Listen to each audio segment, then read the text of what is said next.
Thank you very much, Honorable Speaker. Honorable Speaker, on onset, I want to thank Honorable Bernard from Nandi Hills for this special motion. Honorable Speaker, some of our colleagues are saying, let us return forces from the African Union mission in Congo, in Somalia, and all that. Those forces should remain where they are. Terrorism is the weapon of the weak against the strong. And the issue of planting IEDs, attacking isolated villages sporadically, is just showing the weakness of Alshabab. Honorable Speaker, you may wish to know that Alshabab is being chased out of Somalia. They are defeated, they are on the run. So as Kenya, we should not give them the sanctuary. So far, over the last 2 months, we have lost close to 21 persons, 10 KDF, 5 KPR, and 5 civilians. That is not a small number by any means. For that reason, I want to say that the Kenyan people, because terrorism is about targeting the people when they are vulnerable. And a good example is the attack on Garissa University in 2015. So for that reason, our people must rise up, particularly the people of the North. We should not just leave it to the security forces to handle these things. By providing intelligence to government, by volunteering where to picket, by actually putting more of our people, particularly those elders, those imams who can talk to the youth. The issue of Al-Shabaab actually rides on radicalization. So long as we don't address the issue of radicalization and people are helping this particular thing to thrive, then we may continue to face this menace. Honorable Speaker, I want to join Honorable Sigei saying that Professor Kindiki is doing a good job.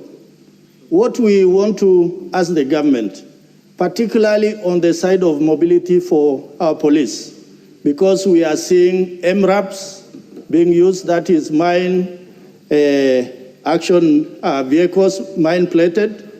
We have APCs. I think we want to have more of that so that our soldiers are not on soft-skin land cruisers and lorries where they can easily be targeted with IEDs. There are those who are saying, let us use gadgets to pick out the IEDs. It may be quite difficult at this point in time. What is important is vigilance, a rapid changeover of our soldiers, so that those who have finished 6 months in those operational areas can be relieved, so that at every point in time, we have fresh boots on the ground.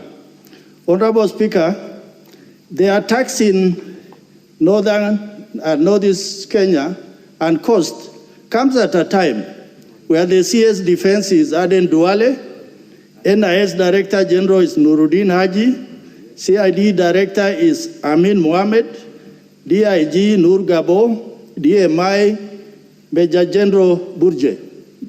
These are among the most qualified people who I think Al-Shabaab have made a big mistake that the people of the North, actually I think they are up to the task. I call on these honorable men that we count on them. We count on their expertise for them to help Kenya in their Thank you very much. I also wish to weigh on this issue. It's very close to our hearts. And we know the problem, those of us who come from the north and the contiguous districts of Lamu and Tana River. As a matter of fact, my two very good young men here, I don't know, well, I should call them my sons because they're all younger than my, except the first one is older than my son. Honorable Yaqub and Honorable Ali of Ijara. They have a very tough task right now, just navigating through their constituencies to be able to give attention to their constituencies and see how they can deliver development. They literally have to go with a convoy of security men and women. Mr. Speaker, I'm very happy. I've had Sigei. Sigei was a DC in Garissa when we were going through similar problems many years back in the 90s. And we did a fantastic job then. The manner in which you deal with these people has got to be very specialized, and Hon.Rasso will tell you that. You don't use a conventional force. When you say bring up back our forces, this is not numbers. They go in small numbers of 5, 4, 6, and they carry out these problems. They don't go in thousands. They don't face the forces in a frontal attack. They hide. The best way to deal with them, and I want my colleagues also to support me on this, is for us, first of all, to create our own Ma'usley, which is our own KPR. And our own KPR is in a position to track them and smoke them out of wherever they go in. In my constituency now, the Honorable Yaqub will tell you that there's nobody there. There's not a single Alshabab in my constituency. We flush them out. And I spend my own resources to send those young men to follow them on foot and track them. And just the other day, they tried to attack outside Hame, and you heard what happened to them. 4 of them were brought down. These 2 young men get the same support, and we put in resources into that and pay the KPRs better than we do now. Because our KPR do not get paid anything. They get paid a very paltry 5,000 shillings a month, and that does not even come for 6 months, 7 months sometimes in a row. If we put a little bit of more resources into that, we give them a little bit of a more firepower in that, and we follow them up also with provisions, food, bullets, and the rest of them, we can finish this at the minimum cost, and we can literally smoke them out, flush them out, and get rid of them.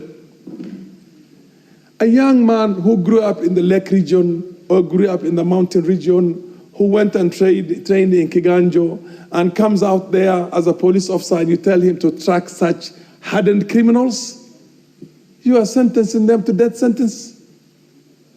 It is not fair. It's not fair at all for these young people to be sent after these hardened, seasoned, very, crooked guys, because they will just ambush. And they will put the IEDs everywhere they can. And the IEDs have the capacity to be put in underground there. I almost lost my life when I was campaigning last time because there was an attempt on that.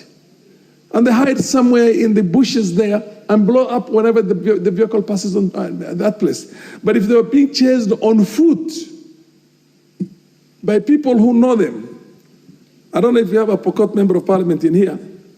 We could also do with a few members of the Pokot community also in the security forces, the Turkana, and what do you call and some of those people who have had a similar situation like ours. We've chased them and we smoked them out, the Boraans, the Somalis. These are the people, give me just a few more minutes, 2 more minutes. These are the people who basically know how to deal with that. This is not a conventional force. Homegrown, you need to get people who understand the way they work and put a little bit of resources into those people. We'll flush them out. They'll get rid of them all. You don't need any sophisticated military mechanism and the rest of it. We just need to be smart. So I'm... No, thank you. I've had your bite. Members have been here, senior. So let me have Honorable Jackson Lekumontori, Samburu, yes. He's also a person from those areas. Proceed. Thank you, Honorable Speaker. I also want to support this motion. Honorable Speaker, this issue has been there for quite some time, and we have lost many of our soldiers over a period of time.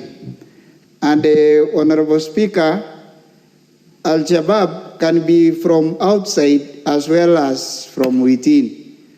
These are young people from all over Kenya. Recently, Honorable Speaker,